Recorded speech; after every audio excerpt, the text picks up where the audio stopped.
everybody. It's Tim with Broken Dice, bringing a quick little update on my solo Wargaming Project number 2. This is turn 4.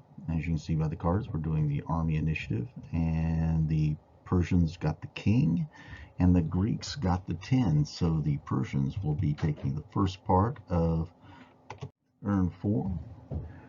Persian division orders phase. So we look over here and we see that the left division of the cavalry have a 6 and the infantry division has a 9. So they will begin issuing orders first,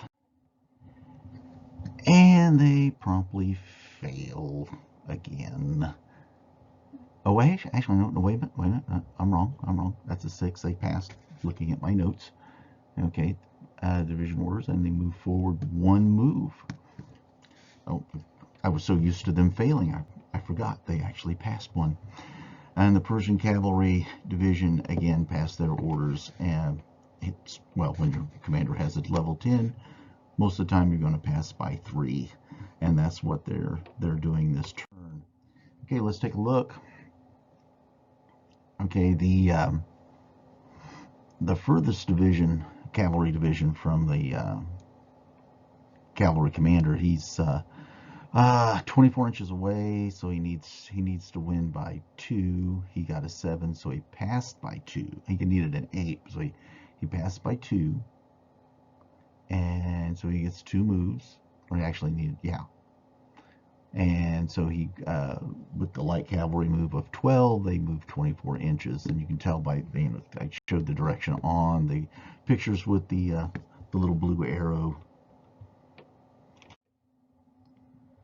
Okay, both all the cavalry are going to fire upon the Greek skirmishers. As you can tell, the one cavalry unit, the horse archers, moved almost completely across the table. It helps when you're playing lengthwise, and they fire upon the skirmishers in front of them, and they hit 1 time. The let's see, on the left picture, here we go, this is better. Okay, the Persian horse archers and the commander fire on the skirmishers. The what's interesting here is the camel riders missed with both shots, but the horse archers hit only 1 time, but they hit with a 6. And when shooting, when you hit with a 6, it causes a test from shooting.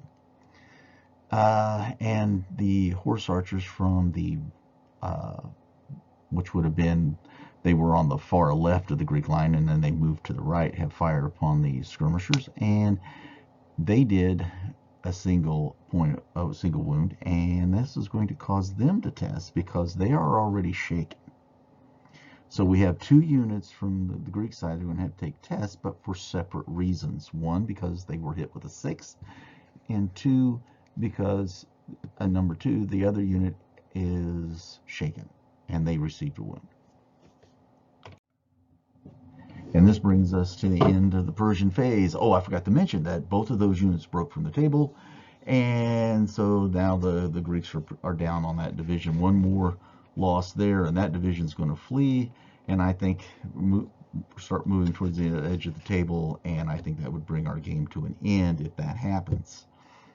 So that brings us to the end of the Persian phase. A lot of shooting, a little bit of movement, but it went fairly quickly. Greek division initiative. The left Greek division has a queen, so they'll go first, and then the oh yes, the division on the right, yeah, failed again. The power of the level 5 commander. He's moved once now in 4 turns. I might have to rethink this in my solo wargaming, but it's interesting. In a bigger game, you could get away with one of these guys, so that could be a real wild card. I like the idea, but maybe in a solo game like this, it might not be the best sort of situation. Okay, so this brings us to where the units are, just kind of a recap here just before we get started with the Greek phase of turn 4. All right, the Greek right division fails to move, obviously, and the Greek left charged the Persian cavalry. Now, this is one of those things where there are some historical evidences for charging cavalry at this point in time in history. You have to remember that in this point in time in history, cavalry are not the impact cavalry of later centuries. They're best for hitting and moving and enveloping, but they're not designed for straight up charging into troops. But there are several examples of where infantry do charge cavalry. And in this instance, this is what I've decided to do, was to charge with these 3 units, because if this keeps up, this is like the point in the game or in the battle where something has to be done, or the situation is going to spin completely out of control, and the Greeks are just going to have to retreat, because something has to be done against this cavalry that's just moving around, picking units off. They have to be pushed off the table, or they have to be caught and destroyed, one way or the other, because if it continues on this way, it's just a matter of time before this division, their best division, breaks. Okay, with the Greek charging, the Persian cavalry passed the order to evade. Now, obviously, you're seeing this picture from the point of view of where these units would have contacted the cavalry if the cavalry had remained stationary. Again, I'm trying to play this out as if what would they actually have done, and they would have not have sat there and taken that charge as light cavalry and camel riders. It just would not make any sense to do that. So I gave wanted to have them give the order to evade. Well, obviously, they've done a stellar job, and both units are going to evade. Now, obviously, if this evade had taken place, or a retreat had taken, if you notice the unit on the right is being charged in the flank and to the front, that might have changed the direction of their evade, but actually this evade takes place prior to contact. But I just wanted to show where these units would have landed if they had stayed stationary. All right, this brings us to our final position of the Persians and Greeks at the end of turn 4. Lots of things have happened fairly quickly, and then there's been a whole lot that didn't happen. A lot of things coming up to consider for turn 5.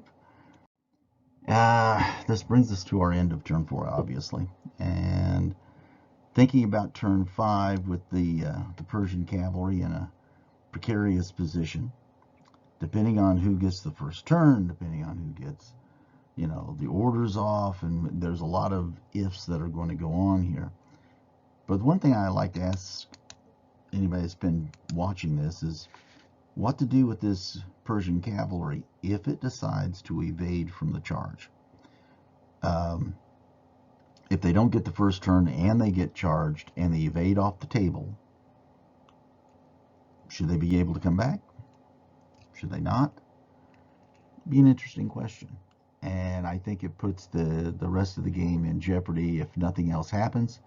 And turn 5 may be it, because the one division that can move for the Greeks is so far out of it. It's the game may end before they could really get back into contact. But there's a lot of things to be decided. Turn 5 will be very pivotal. Thanks everybody for watching. Leave a comment. Hope everybody stays safe. Subscribe if you want to. That's fine. But I'd rather have more comments than that. A lot of interaction is always better.